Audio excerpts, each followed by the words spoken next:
E aí, meus amigos vascaínos, como é que vocês estão? Estão assim que nem eu, desesperados por uma vitória do Vasco na última rodada do Campeonato Brasileiro? É o que nos resta, né? O Vasco precisa vencer o Red Bull Bragantino para se manter na Série A do Campeonato Brasileiro do ano que vem, né? Ou de repente o Vasco não pode ver o Bahia vencer o Atlético Mineiro lá em Salvador para de repente até ficar na Série A sem a pontuação necessária, sem a vitória necessária, melhor falando, nessa última rodada, né? Porque se o Bahia não vence, o Bahia continua na zona de rebaixamento e aí é decretado como rebaixado, né? Bom, mas o que faz o Vasco viver tantas temporadas sucessivas de forma dramática, principalmente no Campeonato Brasileiro, né? Para mim, é a falta de planejamento, a falta de pessoas capazes realmente de conduzir, né, o nosso clube da melhor forma, de forma digna, né? Se você pegar aí e fizer uma retrospectiva dos últimos 3 anos, você vai perceber que as temporadas se assemelham, né? Pega lá 2020, de 2020 para cá, você sabia que o Vasco teve 13 técnicos? São um pouco mais de 4 técnicos por temporada, né? Já tivemos aí como técnico o próprio Abel Braga, que faz parte da parte do futebol dessa comissão do Vasco da Gama atual, né? Não sei mais qual é a função do Abel Braga, mas em 2020 ele foi o técnico do Talindo, né? Foi o primeiro técnico da temporada e ali foi marcado por essa frase e também por não ter vencido nenhum clássico do Campeonato Carioca, né? Então deu a vez aí para o Ramon Menezes, que foi o técnico do Vasco, do Ramonismo, né? Chegamos a ter naquele Campeonato Brasileiro 3 rodadas liderando o campeonato, mas logo caímos na real, né? E o Vasco começou a declinar até que foi contratado Ricardo Sapinto, né? Para a função de técnico. Ali ele foi eliminado da Sul-Americana pelo Clube Argentino Defensa e Justiça e ali também entrou no Z4, né? O Vasco que não estava no Z4 com a derrocada do Ramon Menezes, mas entrou no Z4 de vez com o Ricardo Sapinto. Contratou-se então ali o Luxemburgo, né? O Luxemburgo então passaria mais uma vez no Vasco da Gama, ele que já tinha passado em 2019 e conseguiu classificar o Vasco para a Sul-Americana do ano seguinte, que foi de 2020. E aí o Luxemburgo aceita o desafio, mas dessa vez não consegue fazer um bom trabalho, né?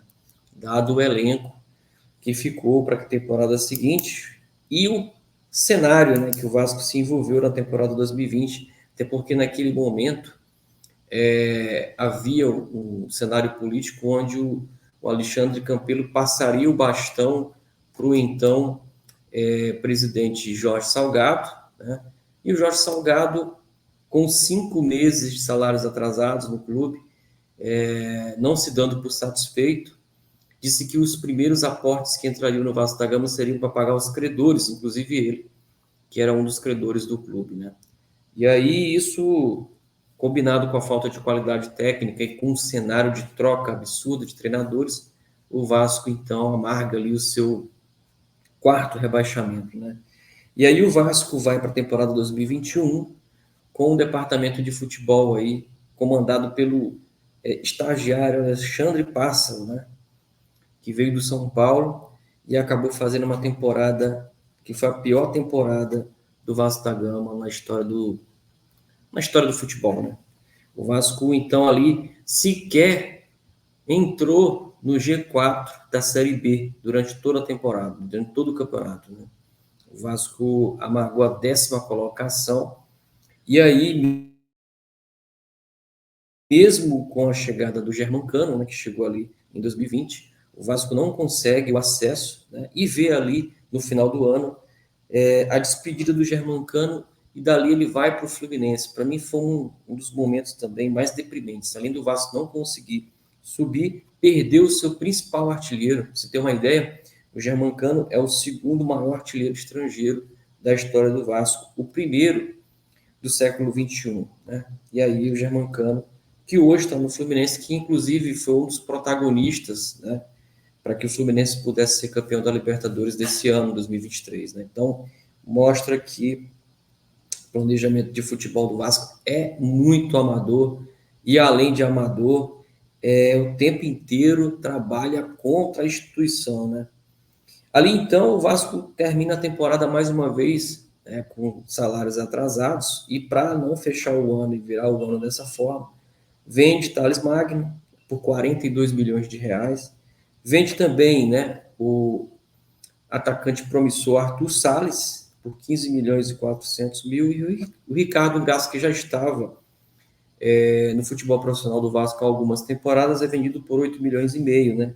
E assim o Vasco termina a temporada com a folha salarial em dias, né?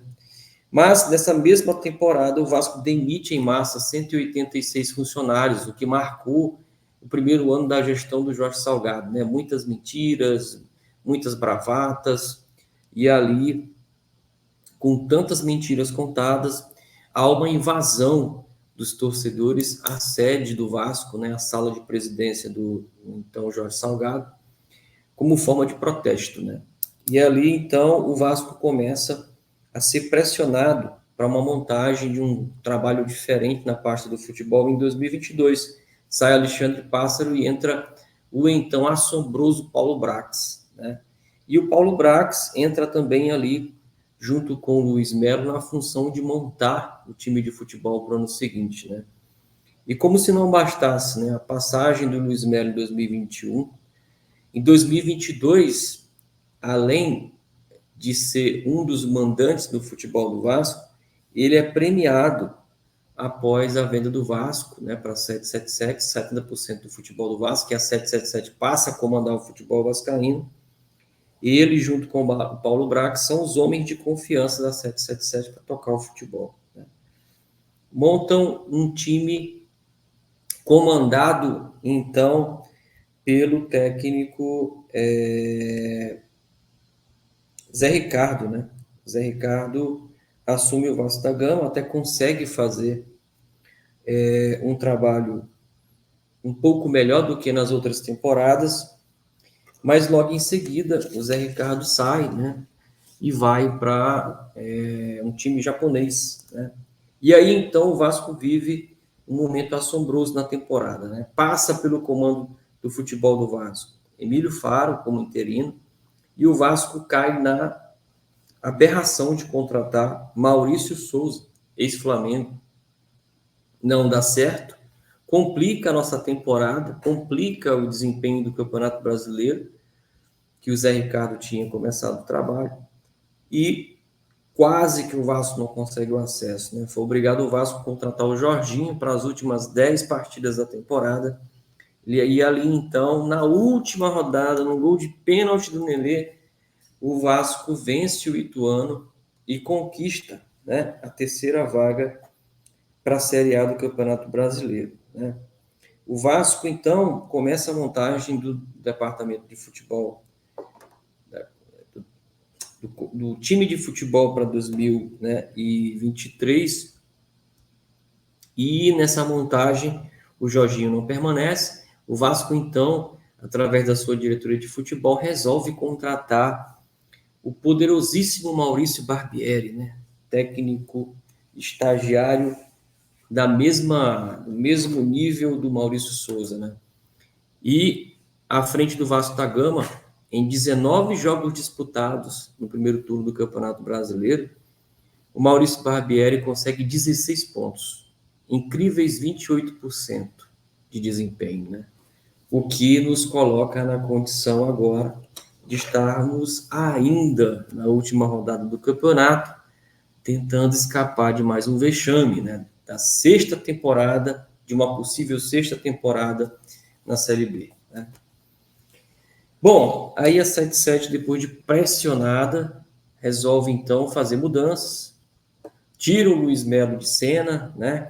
Promove ele para uma posição mais acima no comando do futebol da 777, e então demite o Maurício Barbieri, né, para a posição do Maurício Barbieri. Enfim, depois do Luxemburgo, o Vasco contrata um técnico capaz, né, que é o Ramon Dias. E o Ramon Dias realmente fez a diferença, não só, né, na questão da organização do time, mas também na contratação de vários atletas, né? Veio através da chegada do Ramon Dias o Vegete, que é o nosso principal artilheiro, depois da saída do Cano. O Vasco teve, então, aí a chegada de Paulinho, de Maicon, de Medel, né? O Vasco ainda teve a chegada do Payet, né? Posso estar esquecendo aqui de algum nome, mas esses atletas foram importantíssimos para que o Vasco pudesse fazer aí um segundo turno digno de Vasco da Gama, né? Competitivo, embora em algumas partidas o Vasco não tenha conseguido manter um nível de competitividade.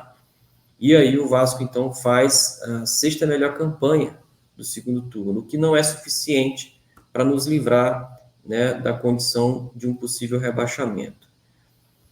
Mas as últimas partidas do Vasco, elas preocupam pela postura do time, né? Diante do Cruzeiro, por exemplo, o Vasco não manteve o resultado. Diante do Corinthians, o Vasco faz, né, até um bom início de primeiro tempo, mas logo depois não sustenta e perde de virada. E na partida diante do Grêmio, o Vasco, que deveria ali jogar como se fosse uma final, como se fosse a última partida do ano, para o Vasco vencer e não levar para a última rodada a possibilidade de rebaixamento, até porque se o Vasco vence o Grêmio, o Vasco, com a derrota do Bahia, o Vasco já estaria livre do rebaixamento, né? Estaria permanente no campeonato do ano que vem. Mas o Vasco ali, então, apaticamente joga uma partida desinteressado, né? Em alguns lances, alguns lampejos ali de interesse, mas não jogando para vencer, né? Seria uma partida difícil, realmente. O Grêmio brigando por coisas boas do campeonato, uma Libertadores, mas o Vasco ali lutava pela vida, né? Precisava jogar melhor, precisava jogar mais concentrado, não podia pegar um gol de bola alçada na área, né? E aí o Ramon Dias até se revolta com o Maicon. Mas a derrota surgiu e o Vasco vai para a última rodada contra o Bragantino, que para muitos aí da mídia, para muitos torcedores, o Bragantino não tem mais interesse no campeonato porque não tem mais condições nenhuma de ir para a fase de grupo da Libertadores e lutando ali apenas por uma pré-Libertadores. Mas se engana quem pensa dessa forma. Até porque o RB Bragantino, se ficar à frente do Botafogo, né, na colocação, na tabela de classificação, vocês terem uma ideia, o Botafogo é o quinto colocado com 64 pontos e o Bragantino é o sexto com 62. Se o Bragantino vence o Vasco, o Botafogo perde, o Bragantino vai para a quinta colocação e consegue aí, por exemplo, 2,5 milhões a mais de premiação do campeonato, né? O campeonato que esse ano está aí, o campeão 47,5 milhões, né? Essa é a premiação, o segundo 41 milhões e 100, o terceiro 42 milhões e 700 mil, quarto lugar 40 milhões e 300 mil, o quinto lugar 38 milhões e o sexto 35 milhões e 500, né? O Vasco, se ficar na 16ª colocação, ainda levará 16 milhões, né? Essa é a informação que consta no portal esporte.ig.com.br, né? Então é isso, né? A pergunta é essa. Eu acho que o Vasco, dependendo só de si, também é um perigo. A gente já viu muitos jogos do Vasco em que o Vasco dependia só de si, se complicou. Espero que o Vasco não se complique e espero também, aí eu tenho mais esperanças ainda que o Atlético possa vencer o time do Bahia, até pela premiação, né? Porque se o Atlético ficar em segundo, ele garante 45 milhões e 100 mil, né, de premiação. Então a expectativa é essa. E também se garante na fase de grupos da Libertadores. Eu acredito até mais que o Atlético possa fazer um bom jogo diante do Bahia e vencer o clube baiano do que a gente conseguir fazer 3 pontos dentro de São Januário. De repente o Vasco empata e o Atlético empata ou vence o Bahia e a gente se livra de vez desse fantasma, né? Essa é a minha opinião. Deixa a sua opinião aí, o que, é que você acha. E se der, curte o vídeo, compartilha, tá bom? Vou ficando por aqui.